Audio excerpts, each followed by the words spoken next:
हमसे तो वे भील जाति में प्रकट हुई सबरी जी धन्य है, जिनको पता चला कि मेरा विवाह है। तो विवाह के समय उन्होंने घर के पास में कहीं पशुओं को देखा, तो उन्होंने पूछा, भाभी जी ये इतने सारे जीव अपने घर पर क्यों ला करके बांधे हैं? क्या पिताजी कोई मेला लगा रहे हैं क्या? कुछ ऐसा आयोजन है? तो उस समय सबरी जी की भाभी जी ने कहा कि नहीं बाई साहब, यह कोई मेला लगाने के लिए पशु इकट्ठे नहीं किए हैं। ये पशु तो आपका विवाह होने वाला है, उस विवाह भोज में इन पशुओं की हत्या करके आपके ससुराल वालों को परोसा जाएगा। जब सबरी जी को यह पता चला तो सबरी जी का मन इतना व्यथित हुआ।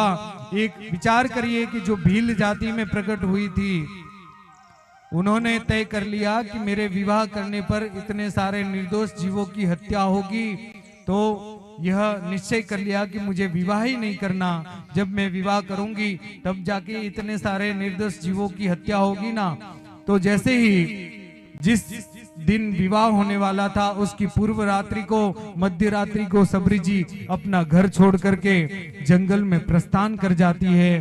क्यों प्रस्थान कर लिया उन्होंने? अपने माता पिता भाई भाभी सबका त्याग क्यों कर दिया? क्योंकि वे सब निर्दोष जीवों की हत्या करने वाले थे। वे उनके विवाह करने पर इतने सारे निर्दोष जीवों की हत्या करने वाले थे। इसलिए सबरी जी ने अपने घर का त्याग कर दिया, अपने स्नेही जनों का त्याग कर दिया। तभी जाकर के उनको ऐसे मतंग ऋषि जैसे सदगुरु प्राप्त हुए।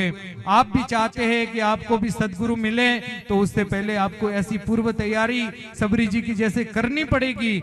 आपको भी ये संकल्प लेना होगा कि आज के बाद में चाहे कुछ भी हो जाए, हम इस प्रकार निर्दोष जीवों की हत्या नहीं करेंगे, हत्या नहीं करेंगे।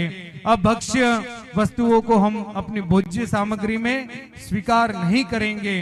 परमात्मा की कितनी कृपा है, कितने प्रकार के अन्न फल सब्जियां हम सबको आहार के लिए प्रदान किए हैं, और हम उन सतोगुणी आहार को छोड़ करके इस प्रकार के अभक्ष्य तमोगुणी आहार की तरफ अपना मन आकृष्ट कर रहे हैं। यह उचित नहीं है।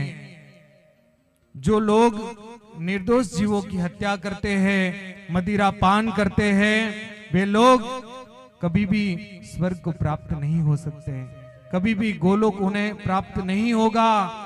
जो लोग चाहते हैं कि हमको गोपाल कृष्ण का गोलोक मिले, तो उन सबको आज से यह संकल्प लेना होगा कि आज के बाद में चाहे कुछ भी हो जाए, हम हमारे हाथों से कभी भी किसी भी निर्दोष जीवों की हत्या नहीं करेंगे, मदिरा पान नहीं करेंगे।